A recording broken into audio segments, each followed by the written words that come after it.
பழைய படங்களை ரீரிலீஸ் செய்வது அப்படின்றது ட்ரெண்ட் ஆகிட்டு தான் வருது. அப்படி பல வருடங்களுக்கு முன்பு நாம் கொண்டாடிய படங்கள் இப்போதும் வரவேற்கப்படுவது ஆச்சரியம்தான். அப்படித்தான் விஜயின் கில்லி படம் வெளியாகி தியேட்டர்கள்ல கிடுகிடுக்க வச்சுச்சு. இன்றைய தலைமுறை கூட அப்படி போடு போடு என அந்த படத்தை வைப் செஞ்சுட்டு வராங்க. கலெக்ஷனும் அமோகமா இருந்துச்சு. அதை அடுத்து தற்போது மீண்டும் விஜய் படம் ரீரிலீஸ் ஆக இருக்கு. அதன்படி கடந்த 2005ஆம் ஆண்டு வெளிவந்த சச்சின் இந்த வருட கோடை கொண்டாட்டமாக வெளிவர இருக்குதான். விஜய் ஜெனிலியா கியூட் கெமிஸ்ட்ரியில வெளிவந்த படம் நல்ல வரவேற்பை பெற்றுச்சு. தற்போது படம் 20 வருடங்கள் ஆகும் நிலையில தயாரிப்பாளர் கலைப்புலி தானு இந்த அறிவிப்பை வெளியிட்டிருக்காரு.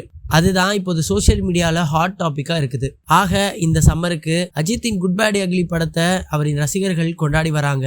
அதே போல சச்சின் ரீரிலீஸ் ஆவதையும் தளபதி ரசிகர்கள் ஆர்வத்துடன் எதிர்பார்த்து காத்திருக்காங்க. கில்லி அளவுக்கு இப்படமும் மாஸ் காட்டுமா, கலெக்ஷனை தட்டி தூக்குமா அப்படின்றத பொறுத்திருந்துதான் பார்க்கணும்.